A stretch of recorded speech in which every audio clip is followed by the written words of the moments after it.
Olá, amigos. Estamos iniciando o programa Esclarecimentos Oportunos. Lembramos que esse programa é uma realização da Sociedade Espírita Francisco de Assis, casa sediada na cidade de São Paulo. Conosco, como sempre, nosso amigo Milton Felipe. Tudo certo, seu Milton? Tudo certo, tudo bem, muito obrigado. Quero aproveitar da oportunidade de mais um programa para desejar aos nossos ouvintes e espectadores que os bons espíritos nos ajudem sempre. Muito bem, seu Milton. Meu amigo, recebemos aqui uma solicitação que é, como a maioria delas, muito interessante e acho eu que oportuna. Diz assim: percebo que ocorre entre os centros espíritas, às vezes, um certo ciúme ou divergências na forma de realizarem suas reuniões. Kardec não estabeleceu um padrão para ser seguido por todos? Não é interessante? Interessante. Vamos começar respondendo já por último a questão e depois vamos alongar aqui algumas considerações a respeito. Não, Kardec não estabeleceu um padrão para ser seguido rigorosamente por todos. Até porque o Espiritismo é uma doutrina de liberdade. Uma doutrina de liberdade. Por ser uma doutrina de liberdade, todas as pessoas que participam dessa atividade, bem como as sociedades, instituições, nos mais variados setores, possuem também a mesma liberdade para agirem de acordo com o grau do seu interesse, necessidade, utilidade e até mesmo, diria, de circunstâncias. Alguém poderá dizer, mas não seria interessante, de bom juízo, de bom alvitre, que seguissem umas certas recomendações? Claro, e Kardec estabeleceu recomendações, não padrão para ser seguido. Essas recomendações, por exemplo, entre as sociedades espíritas, estão registradas no livro dos Médiuns, no capítulo 29, que é um capítulo destinado para fazer considerações a respeito das instituições e também das reuniões espíritas.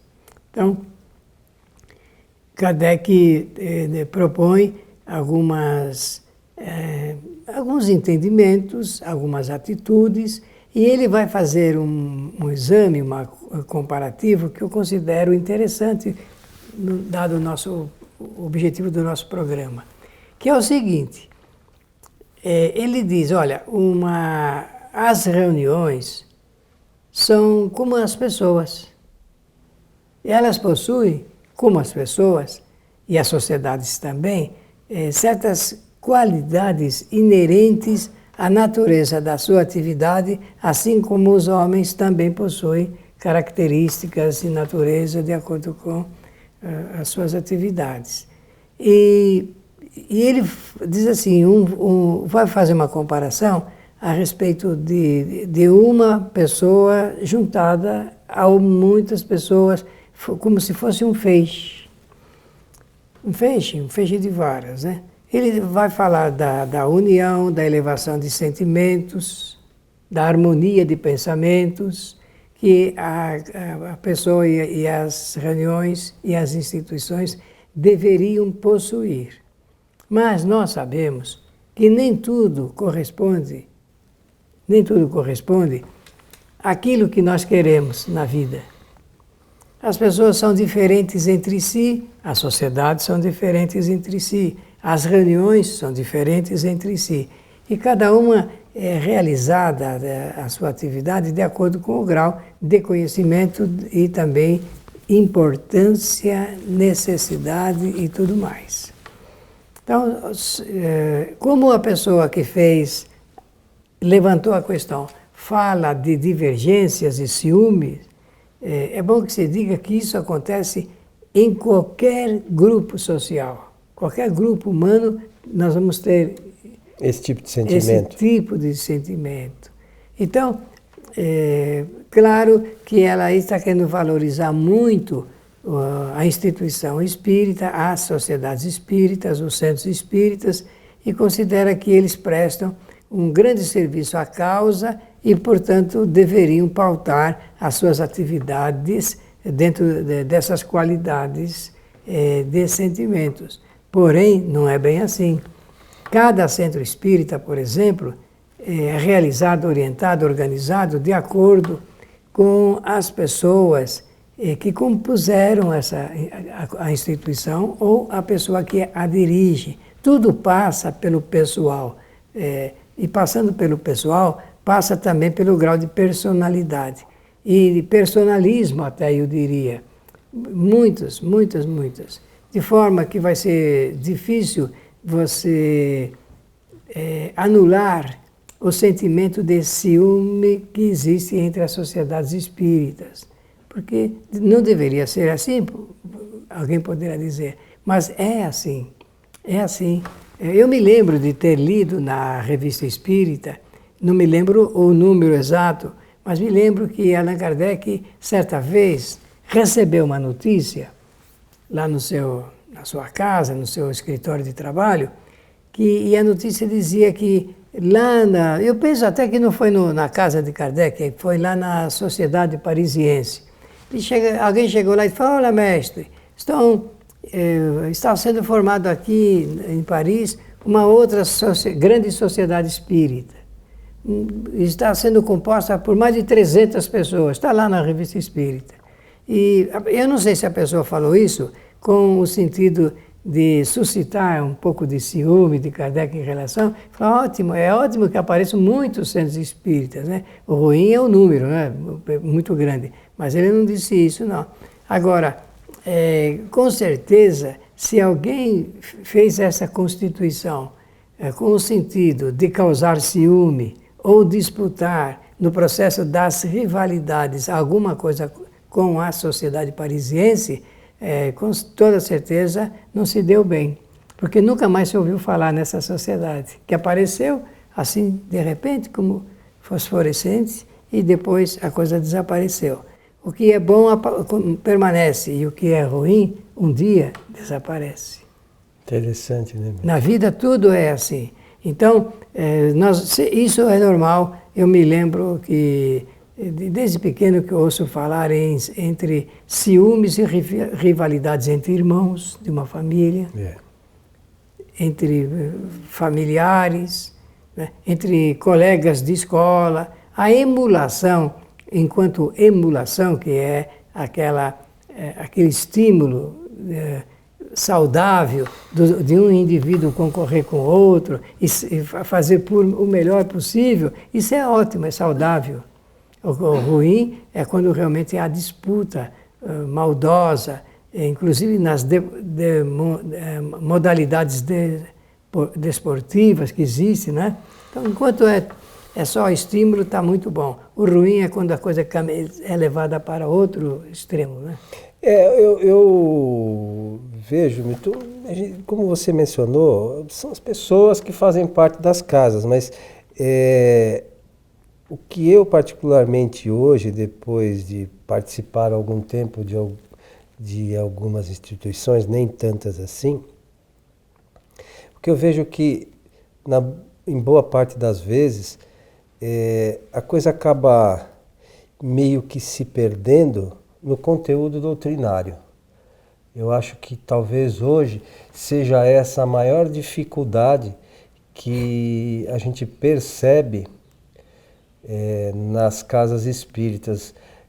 As pessoas...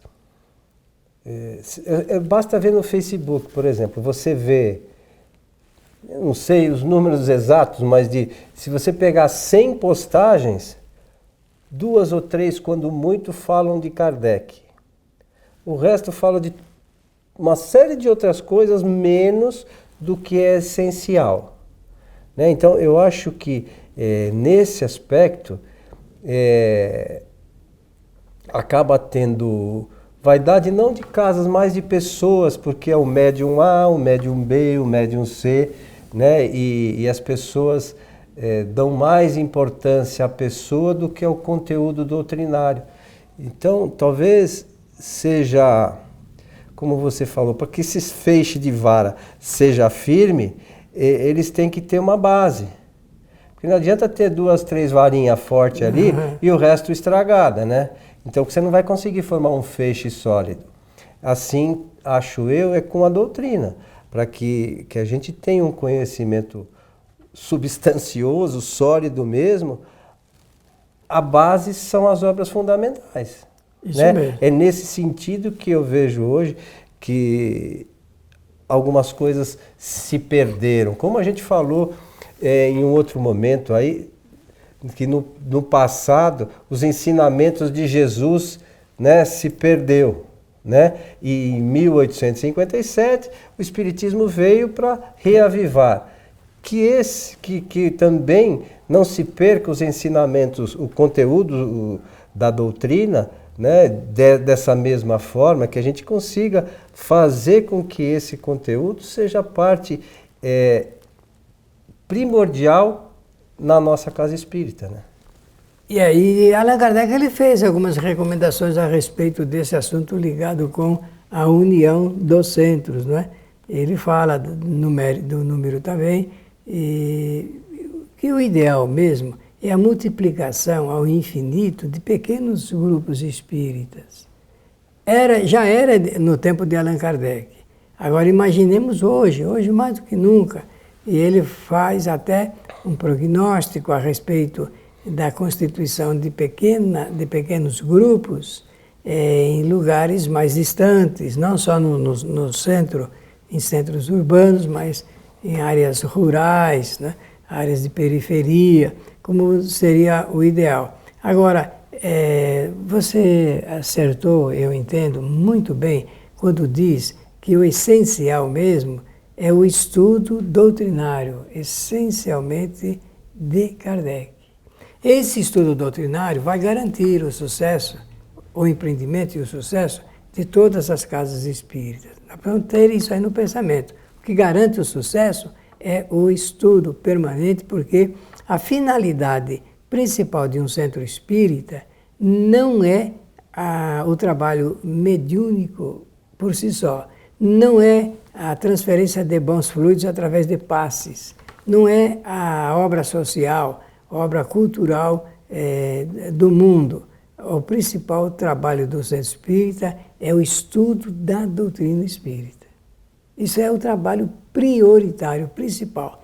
Então, se um centro espírita ele quiser realmente se encaixar dentro das necessidades de urgência, urgentíssima, não existia antigamente essa expressão, então ele tem que pautar toda a sua trabalho, o roteiro da sua existência em função do estudo do Espiritismo para a criança, para o jovem e para o adulto. Para a criança, dentro de conceitos e dentro de uma metodologia pedagógica que permita à criança aprender o que é o Espiritismo. Não se deve fazer os cursos espíritas para as crianças sem estar em foco esse exame da transmissão do conhecimento doutrinário do Espiritismo. Isso significa que desde pequena a criança precisa conhecer as bases do Espiritismo. Isso vai se formando com o tempo e essa formação vai dar a ela uma feição cultural espírita, eminentemente espírita, capaz de fazê-la suportar as cargas de aflição que o mundo vai impor. Porque o mundo impõe uma certa dose de aflição em ritmo de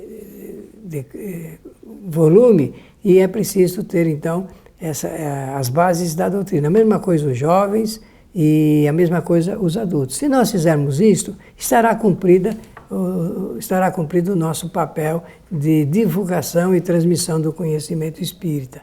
Claro que é necessário o acompanhamento através de uma terapêutica saudável, aplicação de passes. Isso é transitório e emergencial. Se nós quisermos fazer valer mesmo o conhecimento da doutrina, a própria pessoa que vai lá hoje na condição de solicitante de um passe, com o tempo ela fica, ela própria já em condições de oferir aí a boa assistência dos bons espíritos e receberem essa transmissão e transferência de fluidos salutares.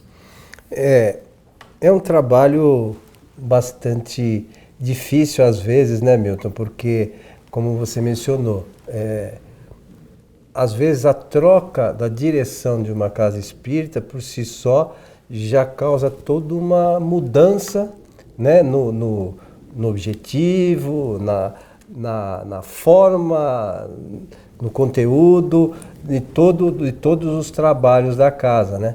Mas eu acho que além do estudo das obras fundamentais, as casas espíritas hoje, e você pode nos falar com mais conhecimento de causa, perderam um pouco, muito embora alguns digam que não, a procura ou a busca pelo conhecimento científico, o trabalho propriamente direcionado aos espíritos, né? As pessoas, nós somos uma doutrina que fala da relação dos encarnados e dos desencarnados. E muitas casas espíritas hoje não fazem esse trabalho de atendimento aos desencarnados, ou mesmo a parte científica de chamar lá, convidar alguns espíritos, escuta, e tal coisa, como é que é? É assim mesmo, não é assim? Mas para isso, até para ter essa conversa, é preciso que a gente tenha uma base doutrinária sólida, né, Milton? É preciso que tenhamos uma base sólida, sim. Porque, conforme falamos, o que garante o sucesso das atividades de uma casa espírita é justamente esse volume em termos de conhecimento doutrinário. Conhecer o Espiritismo significa colocar um anteparo às investidas daqueles que querem derrubá-lo. Porque senão o centro fica mais ou menos sob a mercê daqueles que querem o seu impedimento, não o seu desenvolvimento, mas principalmente o estancamento das suas atividades. E eu posso dizer que anualmente vários centros fecham as suas portas exatamente em decorrência dessa fragilidade, ou por ação de espíritos obsessores, ou pela deliberação da vontade dos que o compõem, ou pelas necessidades e impedimentos que a vida social também impõe. De forma que nós precisamos pensar com carinho a instituição espírita, com o tempo, quando ele é bem organizada, o centro espírita passa a ser uma sequência natural da casa das pessoas. E o inverso também é verdadeiro, né? A casa das pessoas passa a ser uma consequência de tudo aquilo que a gente aprende, o aure, dentro do centro espírita, que é um reservatório de possibilidades. Que ótimo seria que as pessoas amassem os centros espíritas, não só doando recursos materiais, mas doando o seu amor, o seu carinho, a sua boa vontade, a sua dedicação, o seu interesse, fazer do centro realmente o foco de um excelente trabalho de ordem social, porque no fundo o centro espírita existe para atender aos apelos dos homens da sociedade. Ele existe para atender às necessidades impostas até mesmo por uma vida social. O que é que nós experimentamos no centro espírita? Experimentamos as bases da futura sociedade humana. O centro é uma ponta avançada da sociedade do futuro. Aqui nós já estamos experimentando ou aprendendo a viver em regime de fraternidade, de respeito, solidariedade, reciprocidade, e foi tudo isso ensinado por Jesus de Nazaré. Meu amigo Milton, estamos chegando ao final de mais um programa Esclarecimentos Oportunos. Gostei muito da temática, quem sabe possamos voltar no futuro sob outro ângulo para trazermos mais um pouco de apreciação a respeito desse assunto. Pela oportunidade, muito obrigado, e agradecer também a generosa atenção de todos. Que os bons espíritos nos ajudem sempre. E a você que esteve conosco, assista aos nossos programas no site kardec.tv. A todos o nosso abraço e até o nosso próximo programa.